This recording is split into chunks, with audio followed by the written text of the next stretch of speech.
4D color changing chameleon acrylic nail art tutorial by Hotpinkzebrapolish. Hi everyone, in today's video I'm going to be doing a chameleon themed 3D nail art design, or 4D because it does color change. And that is inspired by this little guy who is the newest addition to my family.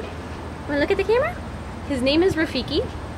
He is a veiled chameleon and currently he's staring at me, but yeah, so this is my new baby.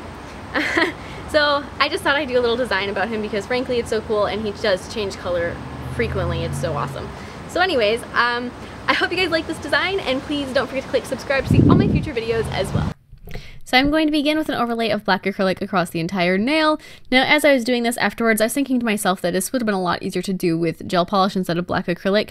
That's the great thing about gel polish, is that you can do paint a layer of that on top of the nail and then encase that with acrylic to make it thicker and stronger, which in this particular circumstance probably would have been a quicker, easier route to go, but yeah, what's done is done, and just so long as the background is black, it's fine. It doesn't really matter.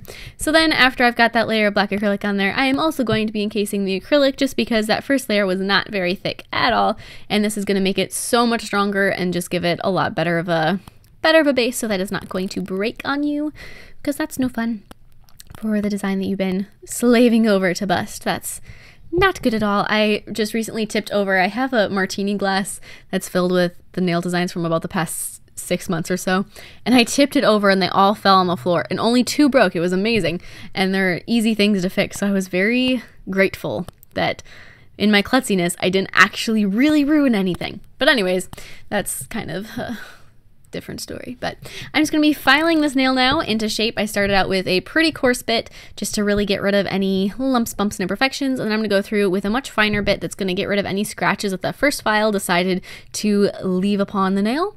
And then I'm just going to be, smoothing that out. And I also filed the free edge as well, which I did not catch on camera, but I just took a hand file and straightened that out. So now to sculpt his branch, I used a very, very sparkly, I think of it as like a cappuccino type color. I don't know, it's a goldish, brownish very fall color, but it works really good for a branch if you're not afraid of the sparkles, which I thought were kind of appropriate. So I've got that sparkly layer in place, and then I'm going to be sculpting his body in layers. Because he's got so much to him, I did several layers of this green acrylic, and I'm kind of building it up off the nail progressively as I go. So I set down that first bead, and as you can see, I'm pressing it out and trying to keep it coming off the nail so that it creates this nice little arch on his back. So that's the first layer to his back, and now I'm going to be adding the first layer to his head, making sure that I do give him that nice, awesome, very exaggerated veil that he has. So all of this beginning stuff is all done with green. In fact, all of the color on the chameleon himself is green, and his stripes and his coloring I just painted on later. So the first layers are all green. I'm sorry I'm kind of off camera. I was really into this and I wasn't really paying attention to what I was doing camera-wise as I was sculpting some of this, so I apologize. The other thing that you want to do, I'm just continuing to build this out and bring it down his tail, is that I missed recording actually his entire tail, which I did on a nail form backing, and I just put down a bead of green acrylic and then I made it into a little curly Q. So I just took there it is, little curly Q of green. So I set down a circle and then I drew the circle in place, or the curly Q in place through the circle with a silicone tool. Now, if you want to see how I do basically the exact same thing, because I've used that identical technique on making my violin, I will put a link to that in the description box below, because on the scroll of the violin I did essentially identical thing with just making a curly Q on the scroll. So if you want to see how I did that, I will put a link to that in the description box below, and you can catch that one, because again, I'm sorry I missed that. It was one of those things where I thought my camera was recording when I wasn't doing anything, and it wasn't recording when I was doing something because I was pressing the button at the wrong time, which doesn't happen very often, but every once in a while I have one of those, I don't know, ex-blonde moments. That's, my family always says that I used to be a blonde, so I don't know. But yeah, so there's that. I'm also going to be building up a little bit underneath his tail, really to secure that in place and make sure that's nice and strong. You could do that with clear or the green, either way, doesn't really matter. So now that I got his body nice and plump, I guess you could say, and it looks really round and it's all a nice smooth color and everything looks like just a continuation. There's not a weird line on the tail from where the one piece was attaching to the rest of it. I'm going to start his head. So I'm really wanting to add a little ridge around like the side of his veil, just like that. And then I'm going to be adding another ridge on his face. So I'm just going to kind of increase the size of his nose a little bit and kind of fix up where his eye socket is on the other side. So that's the back eye socket. So I'm going to be working on the part of his head that is closer to the camera, so this front area. As you can see, there's a little bit of a ridge, which I'm going to, there we go, kind of define further right there. Just create a little ridge that is kind of like his eyebrow area, I suppose you could say. I always think of, on Raph, I always think of that little ridge there as his eyebrows. And then I'm just going to push my brush in for his eye socket, just like that. And then I'm going to add another bead entirely for his eyelid, his very large circular eyelid. And then I'm just going to kind of keep pressing that in to keep it as circular and as spherical as possible. And using that silicone tool, just press in for where his actual eye is. And now I'm going to be adding his legs. Now only 3 were visible on the photo that I was looking at, which is actually of my little Rafiki. He is such a sweetheart.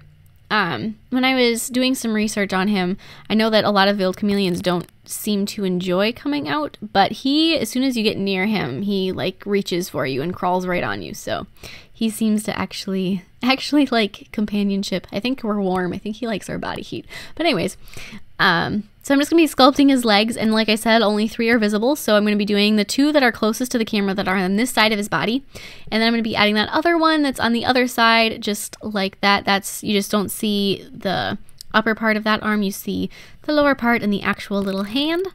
And now I'm going to be doing all of my hand painting on this. So with a shade of green that is darker than the green acrylic that I was using, I'm going to be adding all of his little shadows. So I'm going to be, all those areas that I made different ridges on and everything like that, I'm going to be just adding a little shadow or outline, I suppose you could say, on those, just to really make sure that everything is very visible, but I don't want it to be super obvious either. That's why I'm using another shade of green.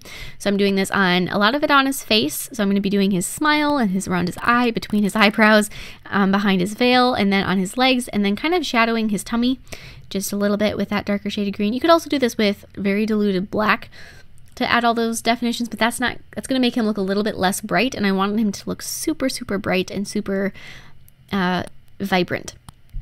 So then I'm going to be adding, he's got lots of brown patterns on him. So he's got kind of like these Y shapes that go down his back. So I'm going to start with those, and I'm just going to begin with the one that's in the center, just like that, and then I just keep adding them. And like I said, I'm doing this with brown. He's got multiple color schemes that he kind of has, but this green and brown is pretty common for him. He's also, sometimes it gets a little bit more of like a copper color, which would have been nice, but I'm just kind of going through with, I don't know, colors that are typical for him, and I'm just adding these stripes. Now you don't want to make them too detailed because you're gonna have to paint over them with a gel top coat, and gel top coat's a little bit less precise than acrylic paint, so you got to make sure that it's something that you can replicate with that top coat in a moment. So make sure that your patterns don't get too intricate where that's not going to happen. And then I'm going to be adding the little details on his veil and then on his face, so a couple dots on his eyebrows, and then just a couple little lines on his face, like I said. And I am adding some lines on his eyelid. Those I did not replicate with or cover up with the gel. Those I just left as is. So I'm going to be adding some yellow sections on all of his stripes. He a lot of times seems to have a yellow stripe that goes right down his back, so I'm going to be adding that as well, and then add some orange in there. Like I said, his brown is sometimes more coppery, so this is going to add that. So the part that is done underneath, you want that to be the more intricate of the designs for his coloring, and then the one that's on top, because the 2 thermal colors, the thermal color that you choose on top is just going to be a single color, so that's going to be a lot less detailed, which is unfortunate that it has to be that way, that the top one isn't as detailed, but that is what that is. It's okay. So then I'm just going to take black paint and add a couple outlines, really to make sure that especially his legs are easily visible. Once he gets all that patterning on there, a lot of his little defining lines aren't quite cutting it, then you can't see his legs super well. So I'm just going to add that. Then with that top coat, like I said, I'm going to be painting over all of his patterns. Now when you're doing this, you want to make sure that the top coat you're using has a tacky layer. You want to make sure that it's one that you would have to cleanse after it's cured if you are just going to be using it. So paint over all of his patterns with that with the top coat that needs cleansing, because it needs that tacky layer in order for it to grab onto the thermal powder. It's not like a chrome powder that needs a no wipe. So once that's cured, grab your thermal powder. I chose a really bright blue. And then just rub that into all of your top coat spots.